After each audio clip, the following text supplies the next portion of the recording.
Por la señal de la Santa Cruz de nuestros enemigos, líbranos, Señor Dios nuestro, en el nombre del Padre, y del Hijo, y del Espíritu Santo. Amén. Señor mío y Dios mío, creo firmemente que estás aquí, que me ves, que me oyes. Te adoro con profunda reverencia. Te pido perdón de mis pecados y gracia para hacer con fruto este rato de oración. Madre mía Inmaculada, San José, mi Padre y Señor, Ángel de mi guarda, intercedan por mí. Hoy es domingo, el domingo número 18 del tiempo ordinario, y como cada domingo, para nuestra oración de este día, te propongo la liturgia de la palabra que escucharemos en la misa. Hoy se nos narra la multiplicación de los panes. Pero es interesante comenzar por recordar cuál es el contexto en el que ocurre este milagro de Jesús.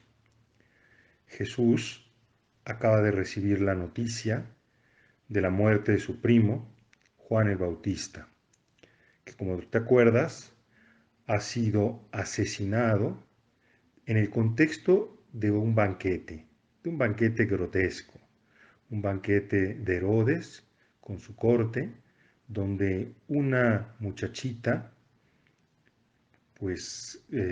baila de una manera voluptuosa y en acuerdo con su madre, Herodías, piden la cabeza de Juan el Bautista y Herodes lleva a cabo este crimen horrendo de entregarle a Herodías, a Salomé, su hija, esta cabeza de Juan el Bautista en una charola. Un banquete. Un banquete en el que nosotros vemos que el problema del hambre es resuelto con la muerte de la profecía.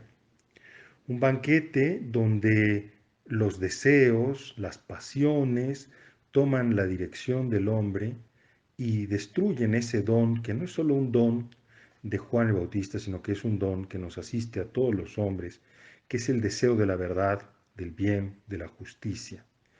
Cuando, en cambio, esta hambre viene del hombre, se resuelve en la lógica de las pasiones, se aniquila esta respuesta verdadera, que es la respuesta a la verdad, del bien, de la justicia. Jesús entonces recibe esta noticia de la muerte de su primo y decide retirarse a descansar, a metabolizar lo que ha ocurrido.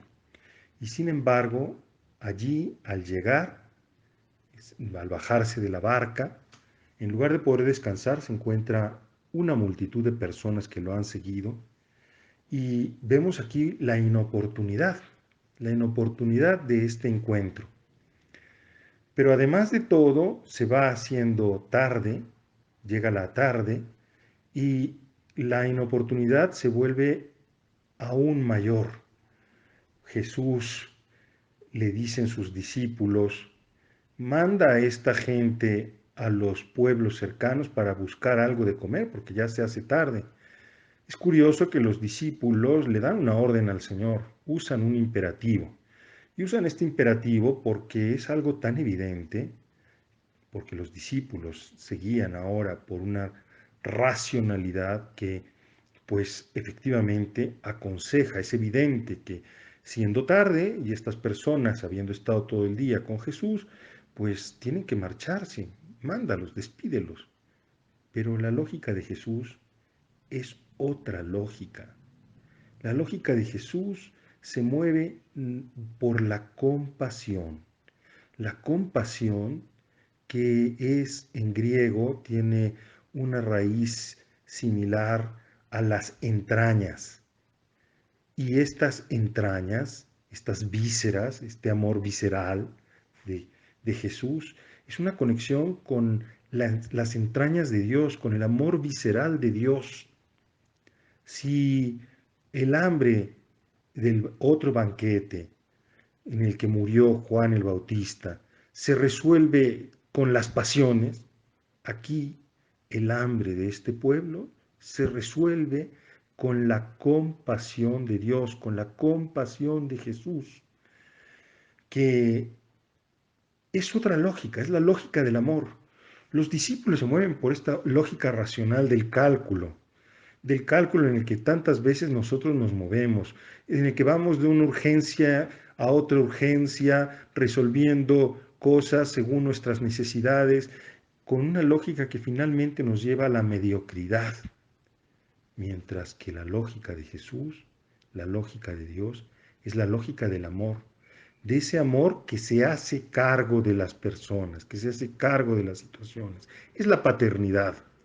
Por eso Jesús les responde también a los discípulos con otro imperativo: denles ustedes de comer. Y sí, aquí la respuesta de los discípulos es: Señor, no tenemos más que 2 peces y dos panes, o 2 panes y 2 pescados. ¿Qué es eso para esta multitud? Pero aquí no cuenta cuánto es lo poco que tenemos o lo mucho que tenemos, sino el hecho de que nosotros nos disponemos a nosotros mismos, que ponemos a disposición de Dios eso poco que podemos poner a disposición de Dios. ¿Cómo vamos a dar de comer a esta generación nuestra, vacía, hambrienta de respuestas verdaderas? Pues poniendo a disposición de ellos o poniéndonos nosotros mismos a disposición de ellos, antes que de ellos, poniéndonos a disposición de Dios, entregándole a Dios ese poco que tenemos, ese poco que somos. Jesús recibe estos 2 panes, estos 2 peces, pronuncia la bendición y los entrega a los discípulos.